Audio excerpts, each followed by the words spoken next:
I got a call from my kid's assistant principal today because he and his other friend were playing soccer with this other kid at recess. The other kid happened to want to be the goalie, and apparently he sucked. And so he got really upset because the other boys kept scoring goals on him, and there was no teasing involved. I verified. It was just he was so upset that the kids kept scoring goals that he went to the teacher and cried about it. And my kid and the other kid that were playing soccer like normal children got brought to the principal's office. If you call me during the school day, there better been a fight or a physical injury. Do not call me because some soft ass kid's feelings got hurt because some kid is better than him at sports. What is this world coming to? Prepare your kids to be able to function in the world. Yeah, I completely agree with her. I understand that back in the day that parents took things way too far to the point where it was like borderline abuse. But I think we've more than overcompensated for that. I think in the long term, these helicopter parents are doing more damage than good. Some of the best things in life come from failing early on. Yeah. For example, I'm not a fan of participation trophies because it essentially says that, oh, just because you played the game, you're a winner. And that is a bad setup. True. That is a bad setup. Like a couple years ago, what was a couple years ago? I'd say a year ago, they had something called quiet quitting, where people were like, oh, I'm not happy, so I'm just going to not work. Quiet quitting is this thing where I don't quit the job, but I basically will dial back my effort and give you the minimum. So you pay me to do this job, and I will do the basic minimum amount to do the job, where you can't really fire me because I'm not really doing anything badly or wrong, but I'm also not going above and beyond at all, right? So there's this concept of quiet quitting where people are coming to work and they're just doing the minimum, doing their hours, doing their job, not volunteering or raising their hands or going, and that's it. Yeah. And I'm like, where do you think that stems from? I mean, are there worker issues? Absolutely. But a lot of it stems from you just thinking that you just show up and you should get what you need. The best motivation I've ever had, like as a kid to win a game came from me losing multiple games as a kid. Even something that's bad. For example, take bullying. Is bullying bad? Absolutely. But how many bodybuilder stories have you heard of someone becoming a bodybuilder, which is pretty much the peak of physical perfection, essentially? Not all of them are the healthiest, but aesthetically, maybe. Aesthetically. Yeah. A lot of them say that they became that way because they got bullied early on. Mm. And like I said, I'm not saying that bullying is great. I'm just saying that something bad can lead to something good early on, but they would have never even came across that thought in their head if they didn't experience something bad when they were little. Yeah, you made me think about like 3 words: courage, resiliency, and anti-fragility. Those 3 things are born of difficulty, challenge, losing, right? And learning how to win, learning how to overcome. Human beings, right? We're built for adversity. We develop, we get better from it. So if your whole young life, your parents and society and teachers and all these adults around you are protecting you from those things, you're not going to develop. I think what's happening is there's a bunch of undeveloped adults walking around. Teach your kids how to be confident in themselves and how to emotionally freaking figure their shit out, and stop with the BS. If your child at 7 years old cannot handle someone being better at sports than them, you're failing as a parent. The kid's going to struggle for the rest of his life.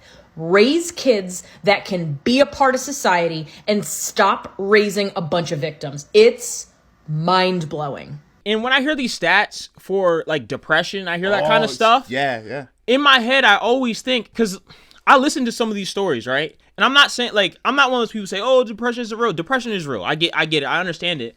But I think a lot of that stems from people not going through anything in their life, and they finally get hit with something that like is like, damn, like this is actually life.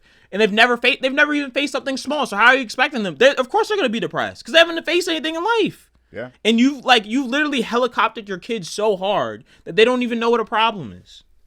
Yeah, that's true. It's facts. Boys are supposed to be competitive.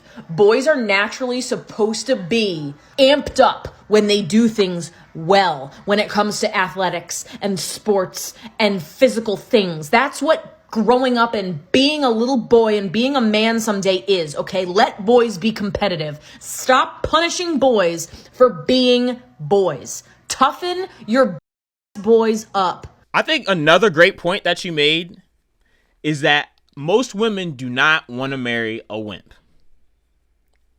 And I absolutely believe that. Stop coddling your kids, especially your sons, because let me tell you right now, what no woman wants someday is to have to coddle their husband. Stop raising pansy ass kids.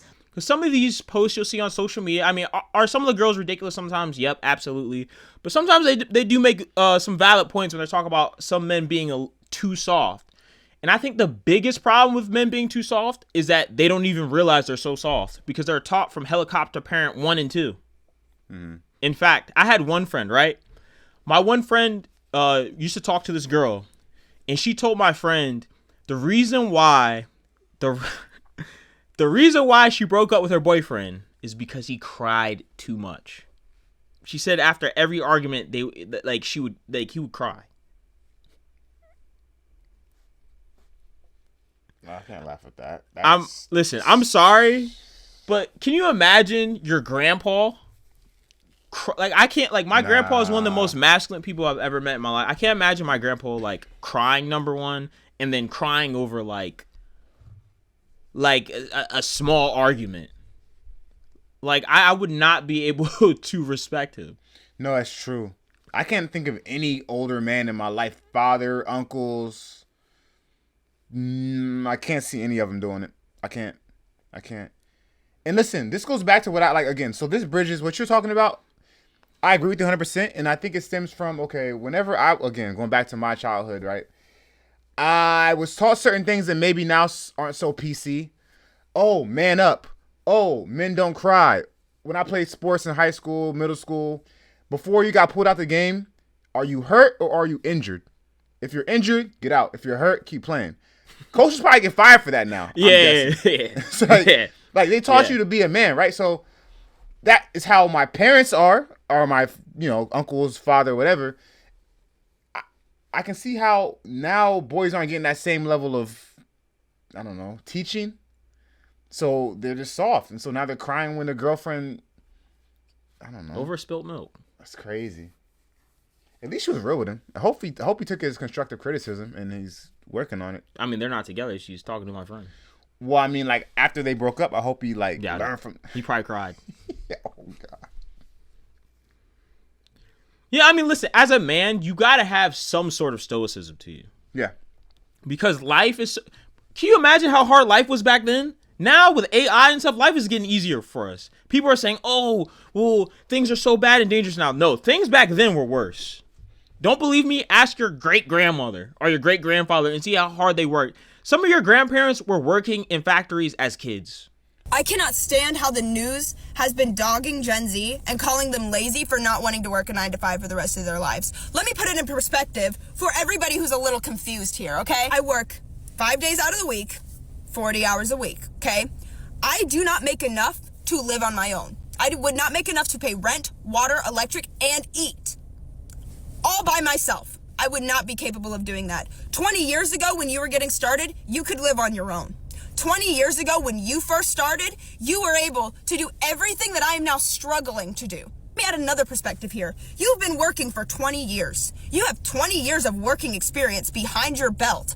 You have 20 years of experience in a career that has allowed you to gain raises, to get more money, to profit you in an economy that you created. You could sit here and you can call Gen Z lazy all you want, but I've been working my tail end off just to barely make it by. And respectfully, I don't want to do that for the rest of my life. I don't want to work my tail end off, wasting all of my life working just to barely be able to pay my bills.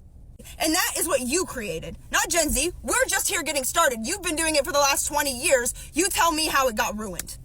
We can sit here and we can call Gen Z lazy all you want, but you let the economy turn into what it did.